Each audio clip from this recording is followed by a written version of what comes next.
Hi guys, this week's video is a little different than most videos I post. It is a compilation of people voicing their opinion about the Black Lives Matter movement and any racism and prejudice they face in their life. I've voiced my opinions before on my Instagram, as you can see in the post I have on the screen. So if you want to read how I feel, you can go to my Instagram and do that. But other than that, let's get into the video and hear what everybody else has to say about this important matter. So, a lot has been going on right now in, America. And at times it makes me feel unsafe reading all about these police brutality things and reading articles about different, like the KKK issuing a statement about people in Alabama saying they're gonna come kill all the blacks because of what to me means it's because of their skin tone, because we're pushing back against the oppressors, of which they are. Hearing about fellow black men being hung, black people being hung and lynched, and they're trying to send us a message and stuff, that shit scares the fuck out of me. And like, even when you're like, well, that's in this state, this is in the South, this is in different parts of America, and you're like, it won't hit home. It's not gonna. It's like, I live in New York, right? Like, I live in New York. Then you read about the person getting hung in Manhattan Park, or the news found, I think was it someone, I don't remember, but and then the news found in Van Cortlandt Park, and then you start to realize that racism is like all around you, and it's like, if I go to the city and I walk past these people, are they judging me for my skin tone? Are they judging me because of how I am perceived in media and how I'm perceived in history books, and how they're perceived in history books and in media as a totally different entity than what we all are? Watching people march, I've donated, I've reposted videos, I've tried to do my part from where I am, because I don't want to catch coronavirus, so I'm not out there, but I try to support any other ways I can support, so when I just read these things and try to stay on top of what's going on, like today when Sean King posted that he found a private Facebook chat thing that was a bunch of white, I guess, cops, I'm not exactly sure, but a bunch of white cops or white people threatening to try to go out and collectively kill him because of what he stands for. And some people might not agree with Sean King, some people might not agree with his tactics, or like the way he's so outspoken about certain matters, which that's his or their opinion, but no man deserves to be killed for fighting for human rights, for things that are given to other people but not given to these certain type of people. When we have Hispanic kids in cages, when we have black people being hung and murdered senselessly for,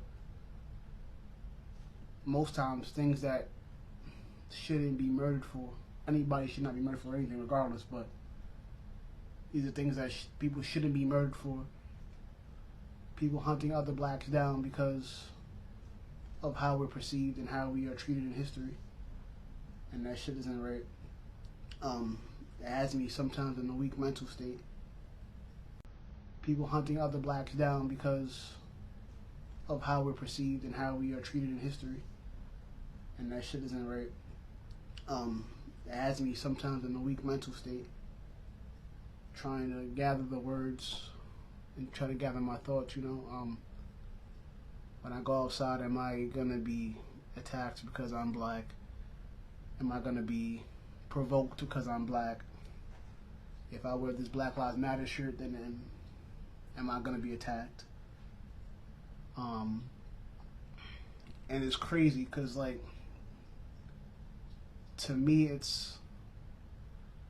I feel like we're seeing more and more cases of things, Excuse me. More and more cases of things. And I feel like, obviously these things were going on before. You would think with all the media coverage and all the eyes on the situation and how people are reacting and how people are just treating other humans, you would think that, maybe, just maybe, they would calm down a little bit and just go back in their cave and let's, like, I guess, ride out the storm, quote unquote, right? But no, they feel like they're coming out in droves. They feel more emboldened, maybe because of their president that's, gathering the troops per se, But you would think that when all the eyes are on them, they will go back in the cave and, I guess, wait it out. But no, they're out here and they're even going harder than before. I feels like it's just sickening. Like, Little Baby had a video, a song that came out, I think last week, and on my own YouTube channel, it hasn't come out yet, but we had reviewed it along with Meek Mill's song and another song. It was all, like, I guess, a Black Lives Matter discussion or current events discussion per se. And, like, the Little Baby song made me cry because of how people treat us. And even though, I don't know Little Baby, but, like, just the words he was saying and watching all my fellow black people in the crowd fighting for what they believe, what we all believe in, fighting for human rights, for black rights, for equality. It just, really touched me. And I mean, by now I'm basically all cried out. I'm tired of crying. It's more anger than crying, and more anger, emotion, and sadness. But at the same time, it's, I watch people like Meek donate, Trey Songz doing his meal challenge, and I just love how everybody's bringing awareness to the topic. But we can't stop. We can't stop reposting. We can't stop donating. We can't stop the funds. We can't stop helping people who need help. Because if we stop, then it's going to go right back to normal. We'll be getting killed some more. We're going to be... It's going to get worse before it gets better if we stop now. We have our foot on their necks,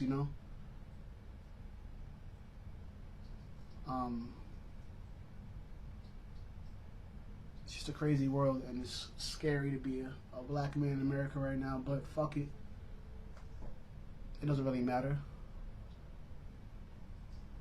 You gotta fight fear with love and show the people who oppress you that you're ready at any point in time to fight for what you believe in.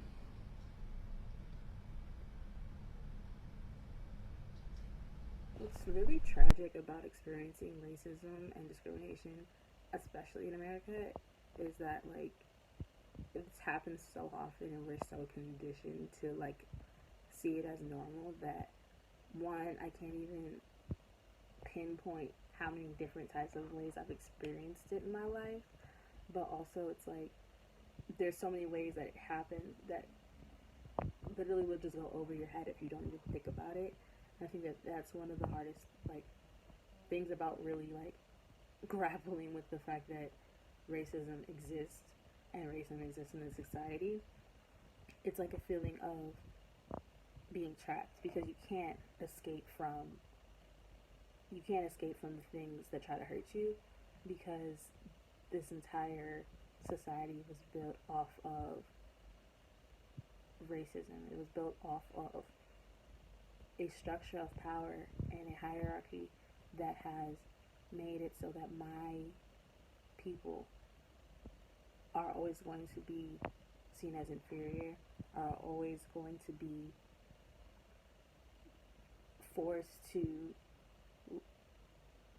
be in situations like George Floyd, be in situations like Breonna Taylor, be in situations like Tony McDade, where our bodies are seen as disposable, where there is not enough respect for our lives and not enough respect for maintaining our lives, that anything can happen to us and people will just be silent and people will just be okay with it, and sometimes they'll even support it or kind of justify it.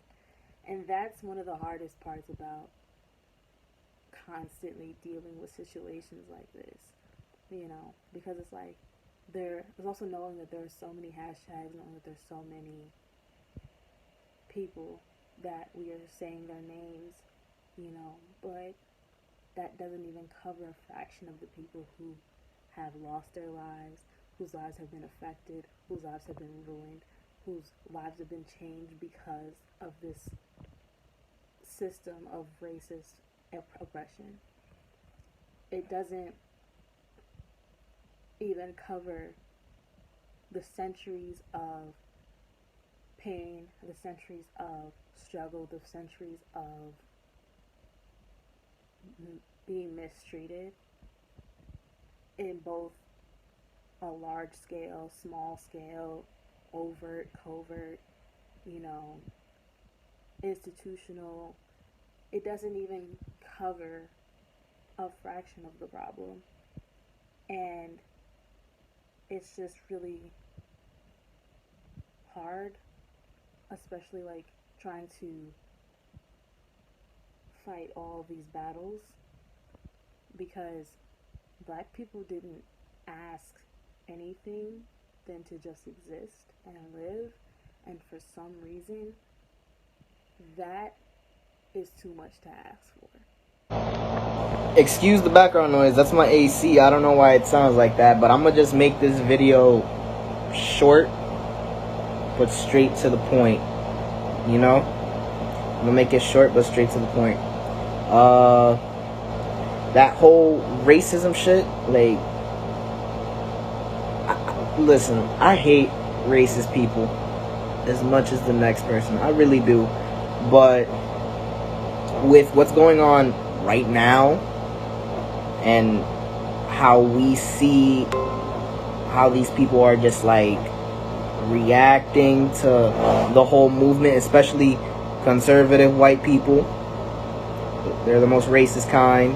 The Karens, the Bills, those guys. I'm more disappointed in some of the people that are staying silent. Like, they're staying silent during this whole thing, or they want to be neutral. If you're silent or neutral, we already know what side you're on. Like, we already know. You don't have to explain yourself. We just know.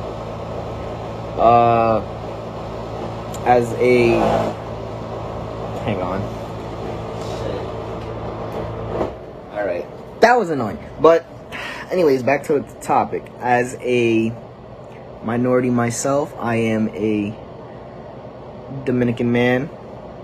I also have Black lineage in my blood, so I can consider myself a Black man. I may not look like a Black man in skin color or anything, but at the end of the day, I'm still a Black man. A Black man living in a terrible country known as America. I hate it so much, but it's the times we live in. No change, no progress. We've been stuck on step one for decades now, and it's pretty tiring. Seeing all these Black lives that we lost over the years, like Michael Ferguson, Tamir Rice, Oscar Grant, Sandra Bland, I believe that was her last name. George Floyd, the most recent one that pretty much broke the camel's back. That was the straw that broke the camel's back, actually. Sean Reed, that happened earlier in May. His was pretty sad. But you get what I mean.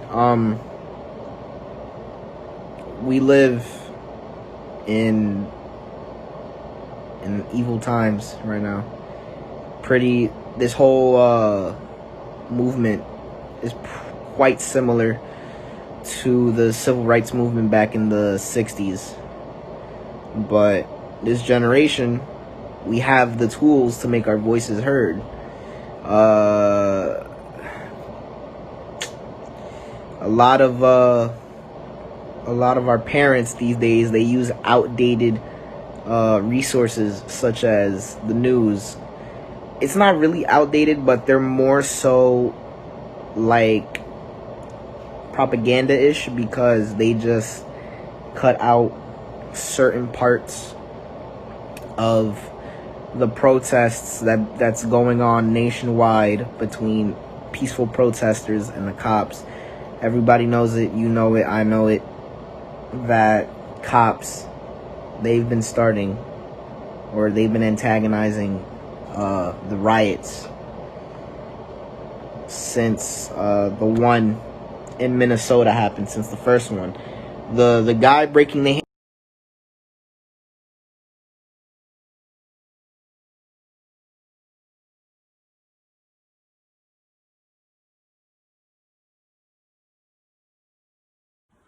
My name is Kiara and I'm 23 years old. I have experienced some sort of racism or prejudice towards me. I have been accused of stealing something when I was in a store before. Within the education system, I have been accused of doing things that I didn't do. I've also been neglected as well, being the only Black student in my classroom. As I've gotten older, I have realized and accepted the fact that racism is always going to be a part of my life. And how I go about it will impact me in the way that I allow it to impact me. When thinking about racism, I just know that there are many people that are out there that aren't subject to change, but there are also many people out there who are willing to change and are willing to have a conversation about it, and willing to listen. And I think that with education and having more conversations that may seem uncomfortable outside of people who aren't of color will really help shape and change the world. I think that, if we do this more often, we will actually start to see the things that we want, instead of trying to have power over everything. And that applies to Black people as well. Once we realize that, we all deserve equal respect, and kind of let go of this person having this amount of power over this, and, being able to do more than somebody else, we're going to continue to live in this world where people feel as though they're not being respected or that they're not equal. I feel like it's going to be years and years until we really get to that point, because, so many people have different mindsets and think in different ways and will turn a blind eye. And that's not just for white people, that's also for Black people as well, and other people of color as well. I'm hopeful for a change, and I'm hopeful for people, spreading love and really feeling like their voice is being heard, especially mine included. Hi, my name is Elizabeth. I'm 20 years old and I'm from the Bronx. I just wanted to leave a few remarks and a few thoughts about what's been going on within the community and just worldwide. Something that I do want to make known is that change has to happen now. Change is just long overdue in our world, and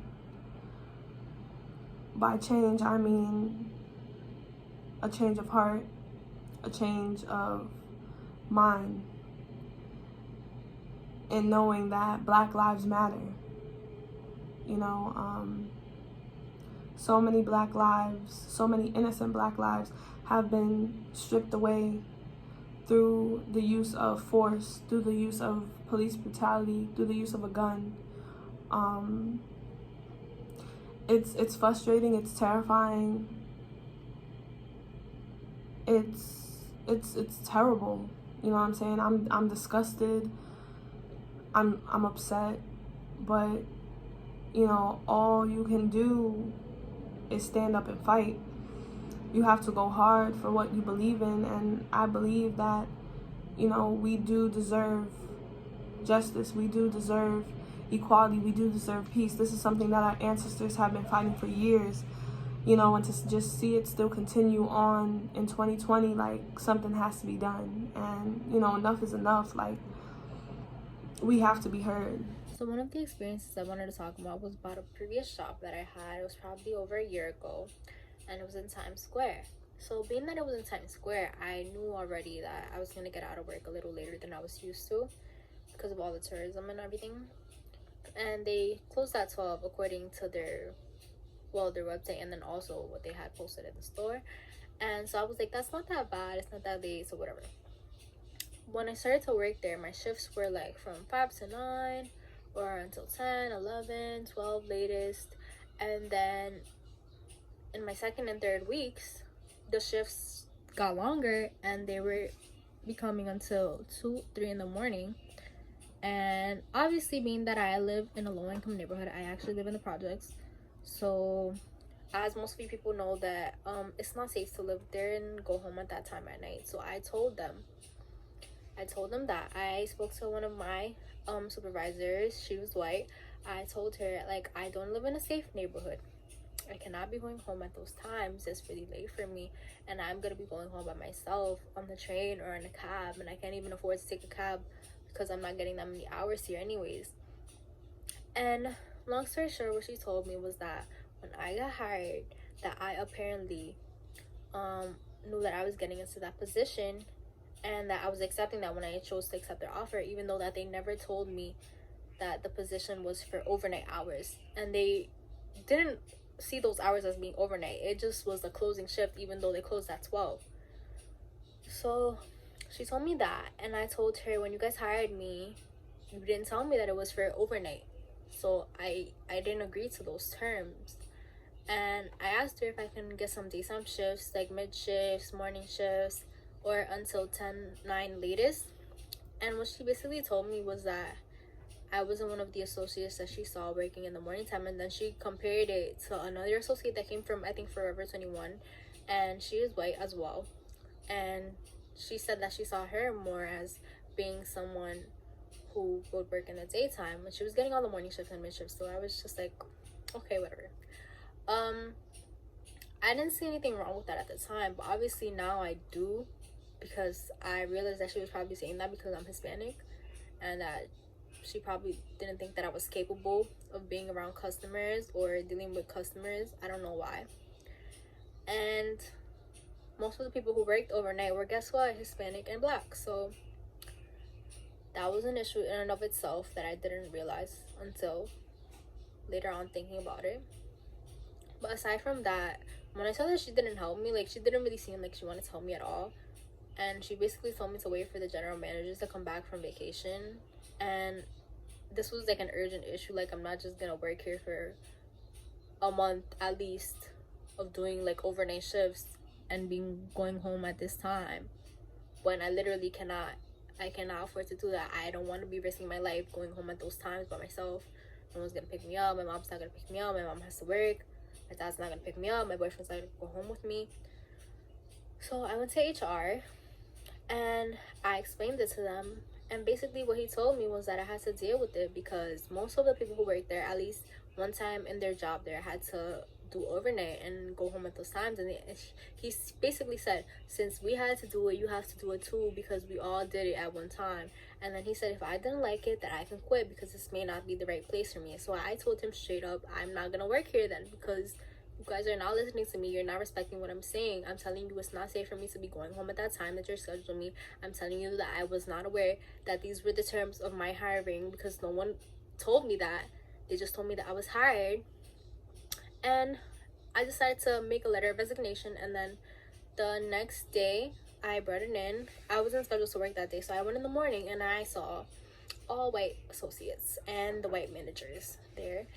And when I gave her the letter, it was a different manager that I didn't speak to before. And I gave her the letter, and she was like, oh, can you just wait for a while? Like, I'm gonna get the other manager. She's in a meeting right now, but I'm gonna get her so she can talk to you. And I basically sat there for like an hour, just waiting for someone to come talk to me. And when the person came to talk to me, it was the same supervisor who had told me to wait, and that I wasn't the kind of person that should be working that daytime. Long story short, I just stopped showing up to work because they weren't accepting my letter of resignation. They weren't letting me quit. They wanted me to keep waiting for the managers to come back from vacation, and I just wasn't comfortable doing that. I felt that I shouldn't be working there. If like the HR guy said, if I had to be working those night shifts just like everybody else, and I didn't like that, then I shouldn't work there. So I decided that I wasn't gonna work there anymore. And it just goes to show that for a lot of management, because a lot of management I feel is often white in many cases in a lot of retail environments, they fail to recognize their privilege. Like, yes, you may be living in a big nice house in Queens or in Westchester or in Yonkers, wherever, New Jersey, wherever, but some of your minority associates don't have the same luxury. Their parents may be struggling to get by as is, and they may be trying to get a job to help, and you're putting them in difficult positions, and you're not listening to their feelings. You're not listening to what they need. You're not protecting them at any, like, I just feel like with all of this happening right now, we need a real change. And the best advice that I can give is to vote, to be aware of what's going on, to raise awareness, to donate, to sign petitions, do whatever you can to help. And to those with white privilege, it's the least you can do at this time. Because I know for sure that at one point in your life, your privilege was there and it got in the way of a friendship, maybe. Or simply of the way you viewed somebody. In a movie, whether it was in a movie or in real life, you're talking shit about someone who's black with your little white friends. Just stop for a moment and just think about what's going on in the world and do what you can. And don't just be a fake activist. Don't just repost what everybody else is reposting. Don't just post a little black square and then expect the world to change overnight. It's not going to change overnight. And everyone should just be educating themselves about what's going on right now. It's not something that's new. It's not something that just happened with George Floyd. It's been going on for years. Everyone should just be studying. If they don't know, they should be educating themselves on what's been going on for these past 100 years in the history of America, the history that they don't want to talk about, the history that they don't want to address, the history that has not really caused any change besides Martin Luther King, that everybody knows about, but we're still here. It's 2020 and we're still here in this case where racism is still the biggest issue. The pandemic is an issue, but this is worse because it's killing people for no reason. You may be perfectly healthy one day and you may go outside the next day and die just because you're black. If you don't see an issue with that, I don't know what to tell you.